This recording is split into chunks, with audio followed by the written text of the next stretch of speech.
अरे बहू कहाँ रह गई। मेरे खाने का टाइम हो गया है, जल्दी से खाना ला दे। हाँ मम्मी जी, आप क्या कह रहे थे? मुझे दूसरे कमरे से सुनाई ही नहीं दिया। हे भगवान, एक ही बात कितनी कितनी बार बोलनी पड़ती है। मैं कह रही हूँ मेरे खाने का वक्त हो गया है। चल बता, खाने में क्या बनाया है? मम्मी जी, आज के खाने में मैंने दाल चावल और रायता रखा है। ना भाई, कल भी तूने दाल ही खिलाई थी मेरे को। आज तो मेरा राजमा चावल खाने का मन है, तू मेरे लिए वो ही बना दे। मम्मी जी, आपको तो अच्छे से पता है कि बच्चों के एग्जाम्स चल रहे हैं और मेरे को ऑनलाइन ट्यूशन लेनी होती है। मैं राजमा चावल भला कैसे बनाऊंगी? उसमें बहुत ज़्यादा वक्त लग जाता है। तो मैंने तुझे थोड़ी कहा था कि तू ऐसे काम कर, घर के काम छोड़ देती है और बाहर के काम देखती है। एक बार तो सास को उसकी पसंद का खाना खिला दे। मम्मी जी, मैं तो अपनी तरफ से पूरी कोशिश कर रही हूँ, आप भी तो मेरा साथ ही दीजिए। अभी के लिए आप दाल चावल खा लीजिए। ये कहानी कनिका के बारे में है। कनिका एक बहुत ही अच्छी और संस्कारी लड़की थी। कनिका अपने माँ बाप की इकलौती ही बेटी थी। कुछ महीनों से उसके माता पिता को पैसों की वजह से बहुत परेशानियां झेलनी पड़ रही थी। इसलिए उनकी मदद करने के लिए कनिका घर से ही ऑनलाइन ट्यूशन्स लिया करती, जिससे वो अपने माता पिता की कुछ सहायता कर सके। पर कनिका की सास को उसका काम करना बिल्कुल भी पसंद नहीं था, क्योंकि उन्हें कनिका से एक ही शिकायत थी कि कनिका अपनी सास के हिसाब से खाना नहीं बनाती थी। तभी कनिका की सास को उसकी सहेली का कॉल आता है। हेलो, हाँ गीता। नमस्ते भाभी जी, कैसे हो आप? ठीक हूँ गीता, तुम सुनाओ, कैसे फोन करा? क्या बात भाभी जी, आज तो बड़े सुस्त सुस्त से लग रहे हो। नाश्ता नहीं करा क्या आपने? नहीं, ऐसी बात नहीं है, नाश्ता तो मैं खा चुकी, लेकिन बस मेरी पसंद का नाश्ता ही नहीं था। तो आप कनिका से अपने पसंद का नाश्ता बनवा लेते। क्या बताऊं गीता, कनिका ने तो मुझे बहुत दुखी कर रखा है। बताओ, मेरी पसंद का नाश्ता ही नहीं बनाती। अपनी सास के लिए उसके पास टाइम ही नहीं है। जब देखो तो सारा दिन ऑनलाइन ट्यूशन में ही लगी रहती है। बताओ, मैं क्या मेरा पसंद का खाना भी नहीं खा सकती? इस उम्र में भला मैं काम करूंगी? दोनों सहेलियां मिलकर कनिका की बहुत बुराइयां करने लगी और बेचारी कनिका रसोई घर में खड़ी खड़ी सब कुछ सुन रही थी। मम्मी जी के लिए भले ही मैं कितना कुछ ही कर लूं, उनको तो हमेशा मेरी बुराई ही दिखेगी। कम से कम मैं उन बहुओं की तरह तो नहीं हूँ जो अपनी सास को खाना ही नहीं देती। जैसे ही रात हो जाती है, कनिका की सास किचन में जाकर राजमा भिगो देती है ताकि अगले दिन उसको राजमा ही मिले। सुबह होते ही जैसे ही कनिका ने भिगोए हुए राजमा देखे, वो बहुत परेशान हो गई। मम्मी जी तो मुझे बिल्कुल भी सपोर्ट नहीं करती, मैं उनसे कुछ कहूँ ही नहीं, इसलिए चुपचाप ही आकर राजमा भिगो गई। अब कनिका के पास कोई चारा नहीं था, वो जल्दी से जल्दी राजमा बनाने की कोशिश कर रही थी। थोड़ी देर बाद कनिका अपनी सास को खाना परोसती है। मम्मी जी, अब तो आप खुश हो गई होंगी, आपका पसंद का खाना जो बन गया है। इसमें खुश होने वाली कौन सी बात है? खाना बनाना तो तुम्हारा डेली का काम है। अगर हमेशा मेरी बात सुनोगी तो खुश रहूंगी। अरे मम्मी जी, मैं तो आपकी हर बात मानती हूँ।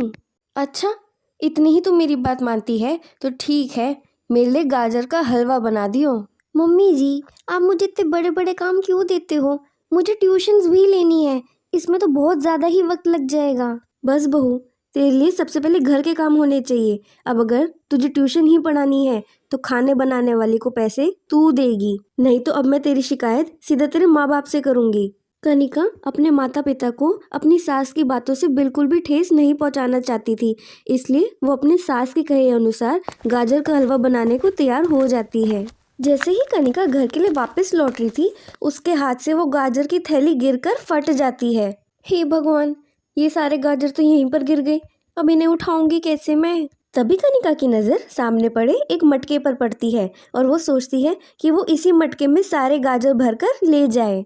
हाँ, ये मटका ही मेरी मदद कर सकता है, इसी में सारे गाजर भरकर ले जाती हूँ। कनिका ने मटका उठाया और घर के लिए निकल गई। चल कनिका, जल्दी जल्दी हाथ चला, जल्दी से हलवा बना दे, तभी तो ट्यूशन्स ले पाएगी। तभी अचानक से कनिका को गाजर के हलवे की सुगंध आने लगती है। ओहो, इतनी अच्छी खुशबू, लेकिन अभी तक तो मैंने गाजर का हलवा बनाया ही नहीं, तो ये भला कहाँ से आ रही है? कनिका को एहसास हुआ कि वो गाजर के हलवे की खुशबू उस मटके में से आ रही थी और जब उसने उस मटके को देखा तो उसमें से गाजर का हलवा निकला। आज तो मैं बहुत ज़्यादा खुश हूँ। बताओ मैं कितनी किस्मत वाली हूँ जो मुझे एक जादुई मटका मिला। ये सब तो मैं कहानियाँ में सुना करती, लेकिन आज तो साक्षात ये चमत्कार देख रही हूँ। अब तो मैं किसी भी वक्त कुछ भी बना सकती हूँ और सासू माँ को दे सकती हूँ और साथ ही साथ ट्यूशन्स भी ले सकती हूँ। मेरी तो सारी दिक्कतें दूर हो गईं। थोड़ी देर बाद कनिका अपनी सासू माँ के लिए उनकी मनपसंद खाने के डिशेस उनके लिए लेके जाती है। ओहो, आज ये चमत्कार कैसे हो गया? मेरे लिए तूने छोले भटूरे और गाजर का हलवा भी बनाया है। ये चमत्कार कैसे बहू रानी? मम्मी जी, अब भला मैं आपके लिए खाना नहीं बनाऊंगी तो भला किसके लिए बनाऊंगी? आप अब पेट भर के खाना खाइए, आगे से आपको खाने की कोई शिकायत नहीं मिलेगी। उस दिन के बाद से कनिका को अपनी जिंदगी में परेशानियों का सामना नहीं करना पड़ा। जादुई मटके की मदद से कनिका अब अपनी सास का मनपसंद खाना बना लेती थी, जिससे उसकी सास को अब उससे कोई शिकायत नहीं थी और अब वो आराम से अपनी ऑनलाइन ट्यूशन्स पर ध्यान दे रही थी। सुखमनी के ससुराल में आज उसका पहला दिन है। सुखमनी एक पंजाबी फैमिली से बिलोंग करती है और अर्पित के साथ उसकी लव मैरिज हुई है। अर्पिता अपने बेटे अर्पित से बहुत प्यार करती थी, इसलिए वो उनकी लव मैरिज के लिए राजी हो गई थी। अरे वाह बहू, आज तो तुम बहुत जल्दी उठ गई। नहीं तो इस जनरेशन के बच्चे तो इतनी जल्दी उठते कहाँ हैं, लेकिन तुम तो उठ गई। बहुत अच्छा लगा मेरे को। क्या मम्मी जी, आप तो मेरी इतनी छोटी सी बात के लिए इतनी बड़ी तारीफ कर रहे हो। ये तो मेरा फ़र्ज़ है, जल्दी उठना, सबके लिए अच्छा अच्छा खाना बनाना। मुझे तो आपकी आदर्श बहू बनना है। ये बात सुनकर अर्पिता के मन को बहुत सुकून मिला और वो खुश थी कि उसके बेटे ने बहुत ही अच्छी बहू चुनी है। अच्छा बहू, तुमने अपने कपड़े अलमारी में लगा दिए? अर्पित ने तुम्हारे लिए जगह खाली तो कर दी थी ना? नहीं मम्मी जी, अभी तो मुझे कपड़े लगाने हैं। बहू, तुम जल्दी से कपड़े लगा लेना, आज तुम्हारी पहली रसोई है। सबके लिए नाश्ता भी तो बनाना है। फिक्र नॉट मम्मी जी, घर से बहुत अच्छी तैयारी करके आई हूँ मैं। आप सबको मैं बहुत अच्छा नाश्ता कराऊंगी। हाँ बहू, मैं भी तेरे हाथ के बने खाने को खाने के लिए बहुत उत्सुक हूँ। सुखमनी अपने कपड़े अलमारी में लगा ही रही होती है, तभी अर्पित उसको पीछे से पकड़ लेता है। अरे, ये आप थे? आपने भला मेरे को पीछे से क्यों पकड़ा? आपने तो मेरे को बिल्कुल डरा ही दिया था। तुम भी ना सुखमनी। अच्छा बताओ, तुम क्या कर रही हो? आज मेरी पहली रसोई है, इसलिए बस किचन में जा रही हूँ नाश्ता बनाने। अच्छा, तो क्या क्या है तुम्हारे खाने के मेन्यू में? छोले, मटर पनीर, पूरी, चूर चूर नान और बूंदी का रायता। ओहो, ये मेन्यू सुन के ही मेरे मुंह में तो पानी आ गया। जल्दी जल्दी बना के खिला ही दो तुम तो।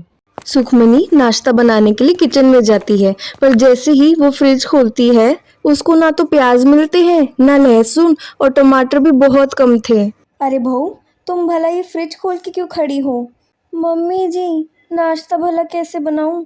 ना प्याज है, ना लहसुन है, टमाटर दो तीन ही हैं। बिना प्याज लहसुन के खाना कैसे बनेगा? नहीं नहीं बहू, हमारे घर में लहसुन प्याज से कोई सब्जी नहीं बनती है। तू लहसुन और प्याज के बिना ही सब्जी बना ले। पर मम्मी जी, आप लोग भला प्याज क्यों नहीं खाते? प्याज के बिना भला स्वाद कैसे आएगा? मेरी सास भी कभी प्याज नहीं खाती थी और वैसे ही मेरे को ही सिखाया है कि कभी प्याज या लहसुन सब्जी में ना इस्तेमाल करें। बस तब से ही ये चलता आ रहा है, तू भी ऐसा ही कर। पर मुझे तो जो सब्ज़ी बनानी है उसमें तो ये सब की बहुत ज़रूरत है, और टमाटर तो कम से कम मुझे 8-10 तो चाहिए ही चाहिए। नहीं बहू, 2-3 टमाटर से भी बहुत अच्छी सब्ज़ी बन सकती है। फिजूल खर्ची क्यों करना? तू सब्ज़ी जल्दी से बना दे, हम सब तेरा इंतज़ार कर रहे हैं। अर्पिता के कहने पर सुखमनी बिना टमाटर प्याज के ही खाना बना देती है। टमाटर प्याज ना डलने के कारण उन दोनों को खाने में कोई स्वाद नहीं आता। सुखमनी, जब तुम मुझे खाने के नाम बता रही थी तब तो सुनकर बहुत अच्छा लग रहा था, लेकिन खाने में तो ऐसा कोई स्वाद है ही नहीं। हाँ बहू, खाना मज़ेदार तो नहीं था, लेकिन कोई नहीं, धीरे धीरे तुम सीख जाओगी। अरे मम्मी जी, आपने भला तो मुझे कुछ डालने ही नहीं दिया सब्जी में। ना प्याज है ना टमाटर है। टमाटर तो अब सस्ते भी हो गए हैं, तो भी आपने नहीं डालने दिया। स्वाद कहाँ से आएगा? मैं भी तो इतने सालों से टमाटर कम यूज़ ही कर रही हूँ सब्जी में, तो भी तो अच्छा खाना बनाती हूँ। तो तुम चिंता मत करो बहू, कल तुम स्वादिष्ट सब्जी बनाकर खिला देना। बेचारी सुखमनी के अरमान धरे के धरे रह जाते हैं क्योंकि वो अपनी सब्जी में टमाटर प्याज डाल ही नहीं पाती और ना ही किसी को अच्छा खाना खिला पाती। अगले दिन सुखमनी बाजार में सब्जियां लेने के लिए जाती है।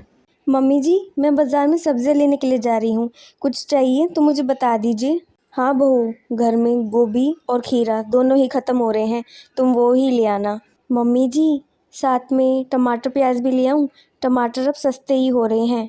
चलो, तुम्हारा इतना मन है तो तुम टमाटर ले लेना।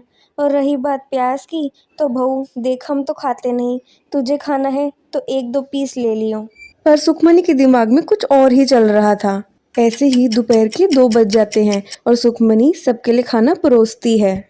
वाह सुखमनी, ये हुई ना बात, आज के खाने में है लाजवाब स्वाद। हाँ बहू, आज का खाना तो बहुत ही अच्छा बनाया है तूने, दिल खुश हो गया इस खाने को खाकर। आज तूने खाने में क्या डाला है जो इतना भरपूर स्वाद आ रहा है? कुछ नहीं मम्मी जी, बस 3-4 प्याज, 8-10 टमाटर और लो, अच्छी सब्जी तैयार। ये बात सुनकर अर्पिता का मुंह झट से उतर जाता है। बहू, ये तूने क्या करा? मैंने तुझे बताया था ना कि हम इस घर में प्याज बिल्कुल नहीं खाते, और तूने सब्जी में ही प्याज डालकर मुझे खिला दिया। नहीं बहू, आगे से तू प्याज टमाटर कम ही यूज़ करेगी, बचत से ही घर में बरकत होती है। अगले दिन अर्पिता के कहे अनुसार सुखमनी सब्जी में कोई भी टमाटर प्याज नहीं डालती और उनको ऐसे ही खाना परोसती है। पहले की तरह उनको खाने में कोई स्वाद नहीं आता और अर्पिता को एहसास हो जाता है कि सब्जी में टमाटर प्याज की वजह से ही बहुत अच्छा स्वाद आ रहा था।